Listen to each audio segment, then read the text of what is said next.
Beyond the Gates spoilers tease that Bill's world begins to unravel in the quietest, most methodical way imaginable. His life, once ruled by spreadsheets, quarterly reports, and a neatly trimmed lawn, starts to fracture under the weight of suspicion. The truth doesn't explode into his life, it creeps in like a slow, deliberate leak, each drop louder than the last. At first, it's just a whisper in his mind, a small doubt about Hayley's sweet smile, the same smile that once made him forget the bitter taste of divorce. Bill had always believed that Hayley was his redemption after Danny, the ex-wife he left behind with 2 teenage daughters he barely visited. Hayley was younger, spontaneous, and full of life, or at least that's what Bill thought. She spoke of dreams, of a future built on hope and family, and in his loneliness, Bill swallowed every word. When she suggested opening a college fund for their future child,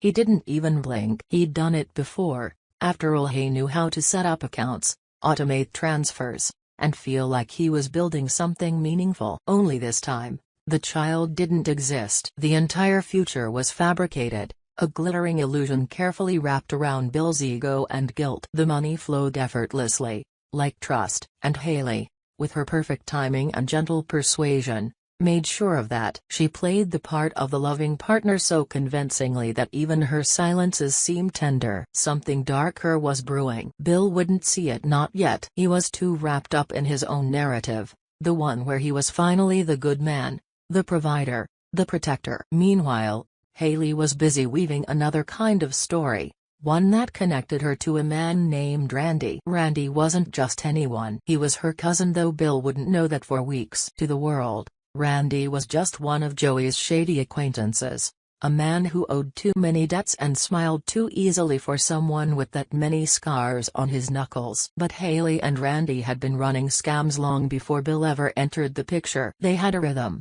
a language built from shared deceit. It all starts to collapse when Bill stumbles upon a minor inconsistency. It's always something small that breaks the dam. One morning, after Hayley rushes out to meet a friend, Bill finds a printed document left half-tucked under a pile of magazines. It's the college fund form, but the listed beneficiary's name doesn't match the one they had discussed. The date of birth is different too. He frowns, reading it twice, 3 times. Then sets it down. Maybe it's a clerical mistake, he tells himself. Maybe she filled it out wrong. But the seed is planted. That night, when Hayley returns, smelling faintly of lavender and cigarette smoke, something she never admits to touching, Bill watches her. She moves gracefully, almost too gracefully, around the kitchen. He notices how she avoids eye contact when she asks about dinner. He studies her movements like a stranger observing a crime scene. That's when his mind starts connecting dots. The next morning,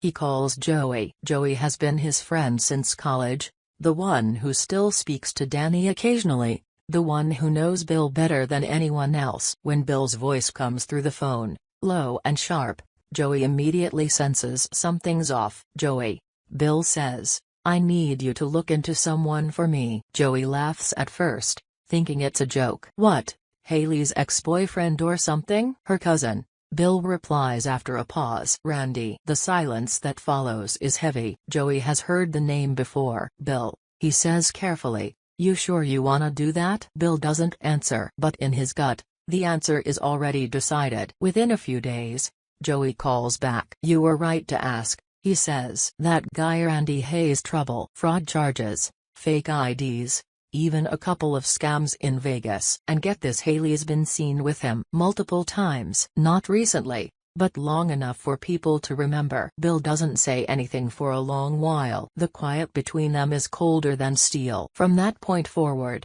everything changes. Bill starts digging, not just into Randy's past, but into Hayley's. He searches through her drawers, her emails, her hidden folders on the laptop. And there it is, a photo. Multiple photos, actually. Same face, different names. On one ID she's Clara James, on another Heather Lowell. The more he looks, the more he realizes that the woman sharing his bed might not even exist in the way he thought. Then comes the second revelation: fund. The so-called college account is not just for a child that doesn't exist. It's structured to allow Hayley full withdrawal rights under a secondary name. Every transaction leads to her. Every form, every signature, every detail fabricated but perfect. Bill feels something cold and monstrous settle in his chest. Betrayal isn't just emotional, it's physical. It eats at his sleep, poisons his meals, and gnaws at the back of his mind. He becomes meticulous, methodical,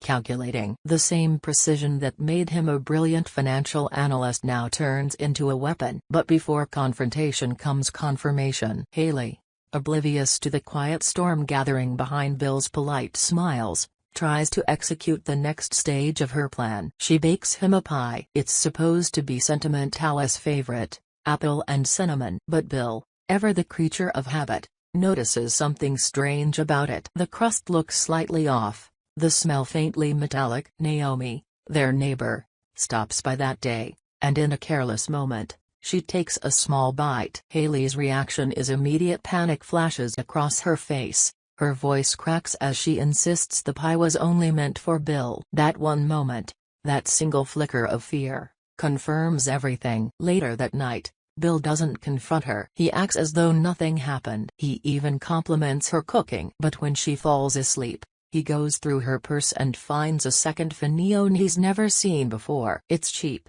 unregistered, hidden in a zippered pouch. He scrolls through the messages. They're all there, exchanges between Hayley and Randy. Mentions of money, of timing, of the fun being ready. He reads until dawn, the glow of the screen reflected in his glassy, unblinking eyes. By morning, Bill knows two things: he's been scammed, and the people responsible think he's still blind. What Hayley doesn't know is that Bill has also made his own quiet move. A week earlier, after suffering a minor stroke scare, he had purchased a new life insurance policy, one naming Hayley as the beneficiary, matching his own at $10 million.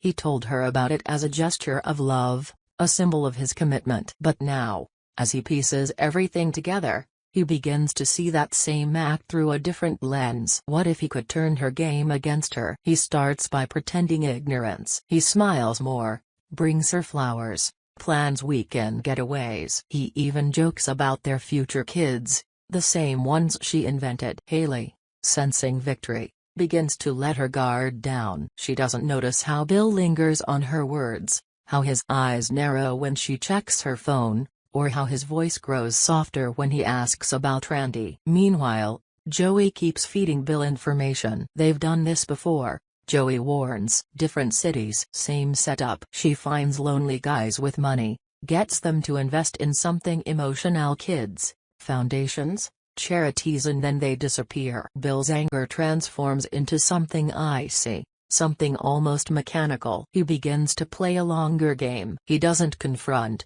he observes. He moves money around silently, cutting off access to the accounts she doesn't yet know are frozen. He keeps up the charade until he can be sure of one thing: Hayley's next move. Hayley, meanwhile, grows restless. The plan was supposed to be simple: drug Bill, forge a few signatures, and vanish with the money before anyone asked questions. But when the pie incident failed, she started to panic. Randy grows impatient too, sending cryptic texts. He's catching on. One message reads, "You need to finish this soon." But Hayley's ego is her weakness. She still believes she's smarter than Bill. She's convinced that his affection blinds him. She underestimates how deep betrayal cuts and how quiet revenge can be. The night after she receives another message from Randy, Hayley decides to try again. This time, it's not poison, it's manipulation. She fakes tears, tells Bill she's been feeling guilty about their future, about the tension between him and his daughters. She plays the perfect victim, weaving her narrative with precision. And for a while, it works. Bill pretends to be moved. He holds her close, whispers apologies, even suggests they start fresh. But inside, his mind is cold steel. He spends that night awake, running scenarios. Every word, every move from Hayley feels scripted now. He knows that she's not just lying to him, she's performing. And he's done being her audience. Days pass. The tension grows, invisible but suffocating. Bill's discovery of multiple IDs keeps haunting him. Each photo of Hayley under a new name feels like a ghost wearing her skin. He starts to wonder if he ever really knew her, or if Hayley was just a role, one of many. Then comes a chilling realization: if Hayley and Randy are willing to kill for money, what would they do once Bill becomes a threat? That thought, more than anything else, pushes him over the edge. He begins documenting everything. He records phone calls, screenshots messages, takes photos of the hidden phone, and prints bank statements. He builds a quiet case file, not for the police, at least not yet, but for himself. Because revenge, to Bill, has stopped being about justice. It's about control. Every time he looks at Hayley now, he doesn't see the woman he fell for. He sees a puzzle to be solved, a predator who underestimated her prey. And Hayley, sensing something off but not quite understanding it, starts to overcompensate. She grows clingier, more affectionate, as though trying to smother his suspicion with attention. She suggests another weekend trip, just us, she says, away from everything. Bill agrees, smiling faintly. That sounds perfect, he tells her. In his mind, the words echo like the first step of a trap snapping shut. For Hayley, this trip is meant to be the final act. For Bill, it's the beginning of hers. They drive north, into the fog-drenched countryside. Hayley hums softly to the radio,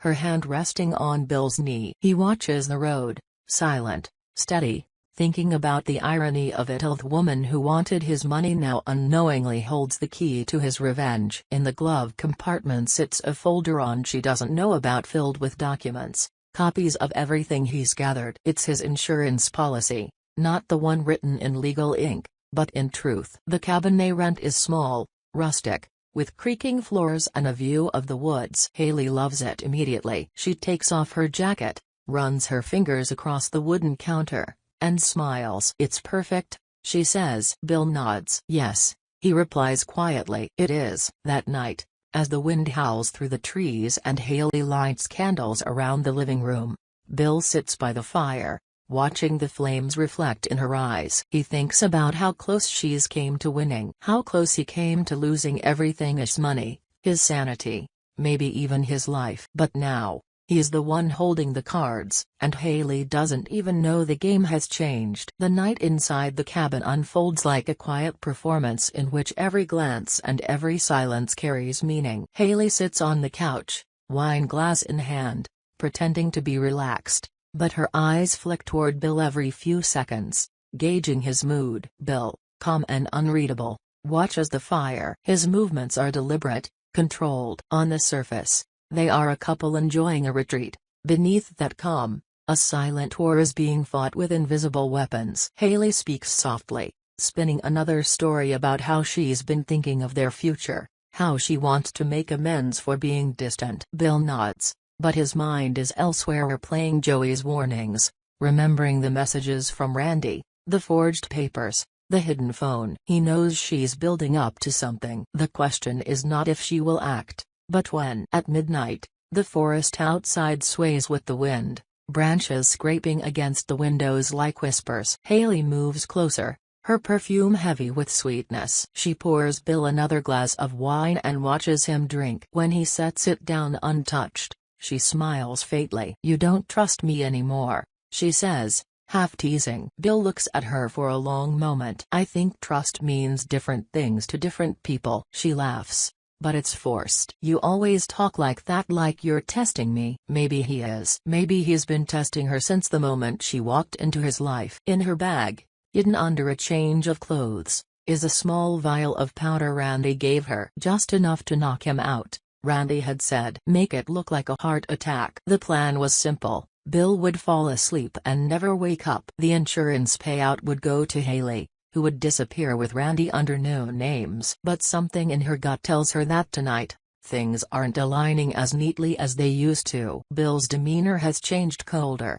sharper. The way he looks at her feels different now, as if he's already seen the end of the story. While Hayley pretends to scroll through her phone, Bill steps into the kitchen. He takes the opportunity to pull out the folder he's been hiding and tucks it beneath a loose floorboard in the bedroom. Inside are the forged IDs, the phone records, the proof of the fraudulent funnel, the evidence that ties Hayley and Randy together. It's not just insurance for him, it's leverage. Back in the living room, Hayley finishes her wine and excuses herself to the bathroom. She opens her bag, removes the vial, and stares at it for a long time. Her hands tremble slightly. She's done this before, but never with someone who looks at her the way Bill does, like he's already miles ahead of her. Still, the plan must go on. Randy's text from earlier flashes in her mind: "Do it tonight. No more delays." When she returns, Bill has poured them both fresh glasses of wine. The air is thick with the scent of wood smoke and tension. She slips the powder into his glass when his back is turned,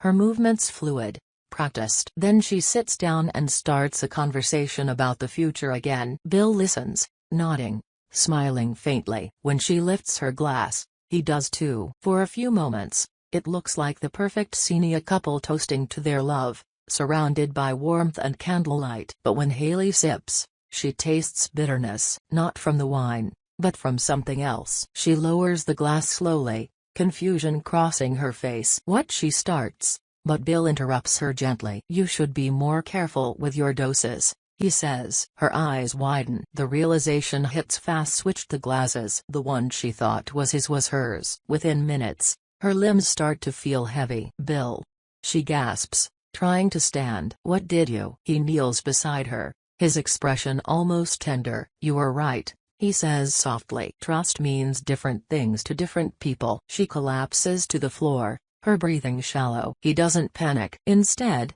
he picks up the second phone from her bag, unlocks it, and sends a message to Randy: "It's done. Meet me at the gate in an hour." Then he sets it back beside her and waits. Outside, the forest grows quieter, as if holding its breath. When Randy arrives, headlights slicing through the fog, he is impatient. He expects Hayley to meet him with the money. Instead, Bill steps out of the shadows. The sight freezes Randy mid-step. "Where's Hayley?" he demands. Bill's tone is calm. "Inside. She's resting." Randy narrows his eyes, realizing too late that the script has changed. He reaches for something in his coat, but Bill is faster. He doesn't carry a gun, doesn't need one. He uses words like weapons. "You think you can walk away from this?" Bill asks, voice low. "The cops already have your record, your alias, your connection to her. She's been under investigation for weeks. You were the loose end." Randy hesitates, uncertain if it's true. Bill keeps pressing. "You know what she told me? That you'd turn on her if things got messy. That you'd take the money and disappear." The dot flickers in Randy's eyes,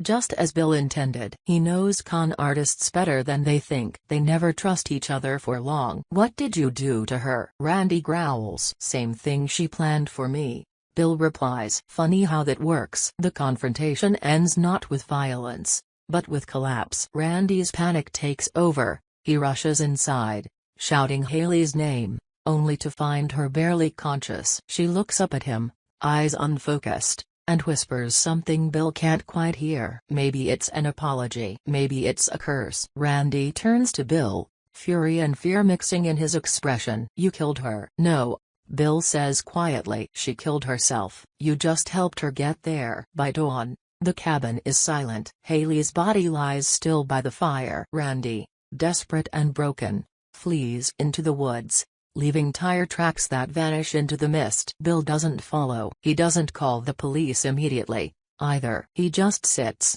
staring at the empty space beside him, the one she used to fill with laughter and lies. Hours later, he drives back to the city. He leaves the folder with evidence where the police will find it. When they eventually trace the scene, it will look like a lover's fallout gone wrong. Hayley's record will surface, Randy's involvement will become clear, and Bill's name will be cleared by omission. He's already rewritten the narrative. But freedom doesn't taste like victory. Back home, the silence feels heavier than ever. The walls echo with absence. He thinks about Danny and his daughters, about how he traded their loyalty for an illusion. The irony burns deeper than any revenge could soothe. Joey visits a few days later. He looks at Bill, at the way he moves through his house like a ghost. "You got what you wanted," Joey says quietly. "So why do you look worse than before?" Bill doesn't answer. Because what he wanted wasn't just justice, it was redemption. And redemption doesn't come from someone else's ruin. It comes from facing your own. As weeks pass,